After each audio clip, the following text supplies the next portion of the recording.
Good morning students. बेटा आज हम लोग हिंदी लैंग्वेज पढ़ेंगे और हम लोग पाठ 1 भाषा और व्याकरण हम लोग पढ़ रहे थे, जिसमें अभी हमारा थोड़ा सा बचा था, मैंने एक्सप्लेन नहीं किया अभी आप लोगों को, तो आज हम लोग उसको कंटिन्यू करेंगे। वही फर्स्ट चैप्टर हमारा भाषा और व्याकरण। ठीक है, तो चलिए बुक निकालिए, हम लोग अपना शुरू करें, पढ़ाई शुरू करें बेटा। तो बेटा आज हम इसके आगे से कंटिन्यू करें।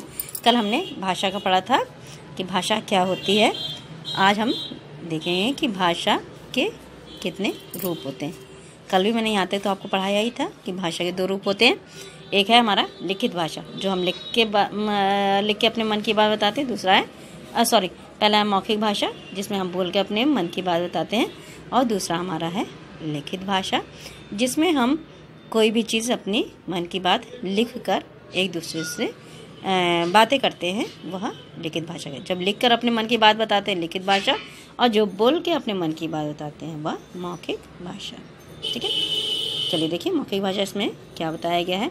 मौखिक भाषा जब कोई विचार बातचीत के माध्यम से दूसरों तक पहुँचाए जाते हैं। जब कोई विचार बातचीत के माध्यम से दूसरे तक पहुँचाए जाते हैं और दूसरों के विचार सुनकर समझे जाते हैं, तो यह भाषा का मौखिक रूप होता है।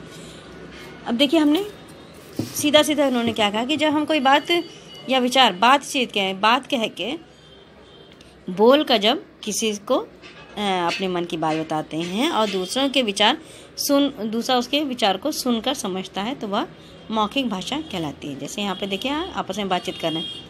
ठीक है, बच्चे 2 हैं आपस में बातचीत कर रहे हैं, तो ये बोल कर अपने मन की बात इसको बता रहे हैं और ये सुनकर उसको समझ रहे हैं। ठीक है, ये मौखिक भाषा है।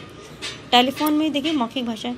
जब हम कोई बात कहते हैं, टेलीफोन में बात करते हैं, तो हम अपनी ही बात तो करते हैं कि हाँ हम यहाँ गए थे, ये हुआ वो हुआ, तो ये हम अपने मन की ही बात तो बता रहे हैं।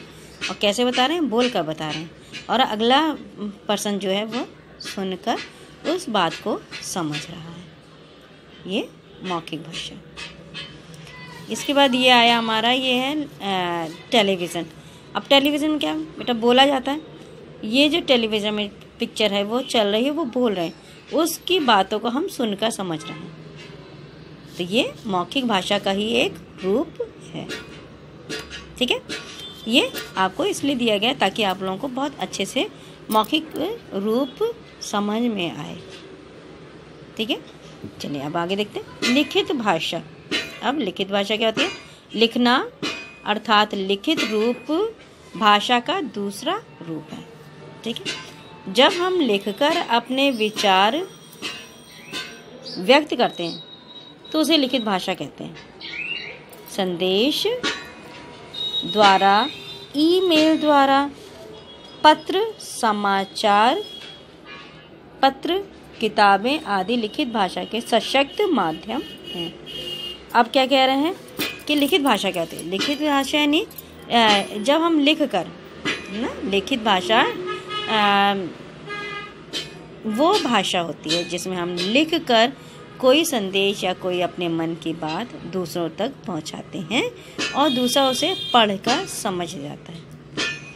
ये एकदम सिंपल लैंग्वेज में मैं आपको समझा रही हूँ कि जो कोई, मान लीजिए हमने किसी को लेटर लिखा, तो हमने उसे लिख कर पोस्ट कर दिया और अगला बंदा जिसे हमने लेटर लिखा वो पढ़ कर समझ रहा है, तो ये लिखित भाषा का रूप है। लिखना अर्थात लिखित रूप भाषा का दूसरा रूप है। पहला रूप हमारा मौखिक भाषा है और दूसरा रूप हमारा लिखित भाषा का है। ठीक है, जब हम लिख कर अपने विचार व्यक्त करते हैं तो उसे लिखित भाषा कहते हैं। जब हमने लिखा है कोई चीज़ कहीं पे और किसी को दिया है, तो वह हमारे विचार पढ़कर समझ रहा है, यह लिखित भाषा कहलाता है। संदेश यानी SMS जो हम लोग करते हैं, लिख कर तो करते हैं ना, बोल कर तो SMS नहीं होता है, तो लिख कर हम जो SMS करते हैं, या मेल, हम किसी को मेल भेजते हैं तो मेल लिखा हुआ होता है ना।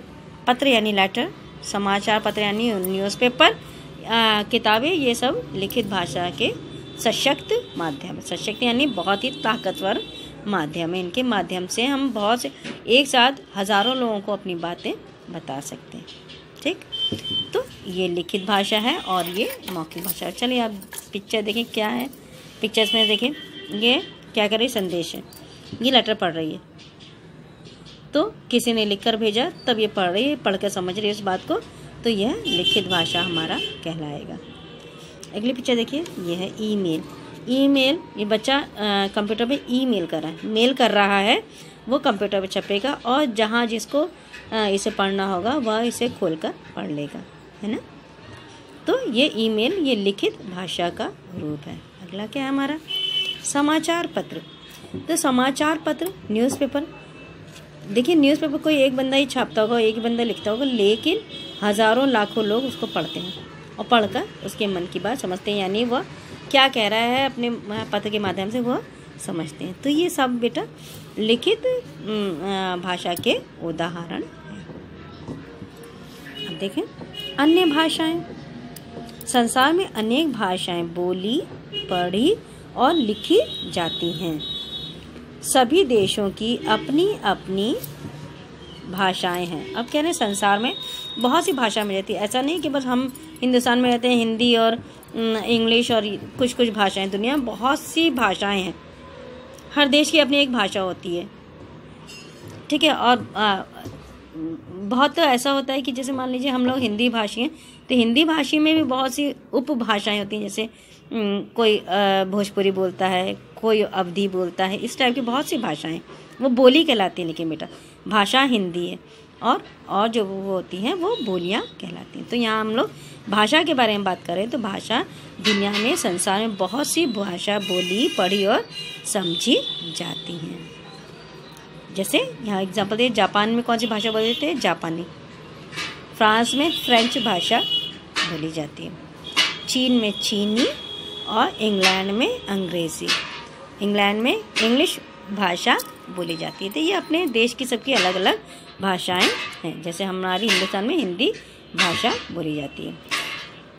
इसी प्रकार भारत की राष्ट्रभाषा हिंदी है। राष्ट्रभाषा वह भाषा होती है जो इसको पूरा देश बोलता, सुनता और समझता है, ठीक है। हमारी राष्ट्र की भाषा, हमारी राष्ट्रभाषा हिंदी है। यहाँ अधिकांश लोग हिंदी भाषा का ही प्रयोग करते हैं, यानी ज़्यादा से ज़्यादा लोग यहाँ पे हिंदी भाषा बोलते हैं, ठीक है। अंग्रेज़ी अंतर्राष्ट्रीय भाषा है। अब अंतर्राष्ट्रीय भाषा क्या होती है, तो बेटा अंतर्राष्ट्रीय भाषा वो होती है जो पूरी दुनिया में बोली समझी जाती है, ठीक है। जैसे हम लोग, जैसे आप लोग इंग्लिश मीडियम स्कूल में पढ़ रहे हैं, तो इसमें ज़्यादातर चीज़ें इंग्लिश में हैं, हिंदी को छोड़ के ज़्यादातर चीज़ें इंग्लिश में हैं। और इसको पढ़ने के बाद आप उस भाषा को समझेंगे। आप अगर हिंदुस्तान छोड़े कहीं और भी जाएंगे विदेश में, मान लीजिए कहीं ऐसी जगह चले जाते हैं जहाँ की भाषा आपको, मान लिया आप फ्रांस जा रहे हैं, आपको फ्रेंच नहीं आती, लेकिन अगर आपको इंग्लिश आ रही है, अंग्रेज़ी आ रही है बोलने, तो आप वहाँ पे भी बड़े आराम से रह सकते हो और उनकी बातें समझ सकते हैं, क्योंकि ये अंतर्राष्ट्रीय भाषा है। ये जैसे हमने पढ़ी है वैसे जापान में भी पढ़ी होगी, फ्रांस के बच्चों ने भी पढ़ी होगी, इंग्लैंड के बच्चों ने भी पढ़ी होगी और चीनी बच्चों ने भी पढ़ी होगी, ठीक है। तो ये अंतर्राष्ट्रीय भाषा इसलिए कहते हैं इसे, क्योंकि दुनिया भर में बोली जाती है अंग्रेज़ी भाषा, ठीक है। हिंदी हमारी राष्ट्रभाषा, हिंदुस्तान की राष्ट्रभाषा है, लेकिन अंग्रेज़ी जो है वो अंतर्राष्ट्रीय, यानी पूरे वर्ल्ड में बोली जाने वाली भाषा है। चलिए क्या, भारत के कुछ देशों में भाषाएं इस प्रकार हैं। अब भारत के जो कुछ राज्य हैं, तो वहाँ पे कौन कौन सी भाषाएं बोली जाती हैं उसके बारे में बता रहे हैं। केरल, ठीक है, केरल में मलयालम, ठीक है, और यहाँ के लोगों को मलयाली कहा जाता है। तो केरल में मलयालम बोली जाती, भाषा बोली जाती। कर्नाटक में कन्नड़, बंगाल में बंगला, असम में असमिया, पंजाब में पंजाबी और उड़ीसा में उड़िया। ये भाषाएं वहाँ पे बोली जाती हैं। अब अगर आप उड़ीसा जाएंगे तो वहाँ ज़्यादातर लोग 90% लोग उड़िया भाषा में बातें करेंगे, क्योंकि हमने उड़िया भाषा पढ़ी नहीं है तो हमें पता नहीं है। लेकिन अगर हमको अंग्रेजी आ रही है, हम इंग्लिश में बात करना चाह रहे हैं, और अगला बंदा भी वहाँ पे मिल ही जाएगा इंग्लिश को जानने वाला, तो इसीलिए अंग्रेजी अंतर्राष्ट्रीय भाषा, उसको वो कहीं भी हम प्रयोग कर सकते हैं, ठीक है। और ये सब हमारी हिंदुस्तान की भाषाएं हैं। भारत की राष्ट्रभाषा हिंदी और अंतर्राष्ट्रीय भाषा अंग्रेज़ी है।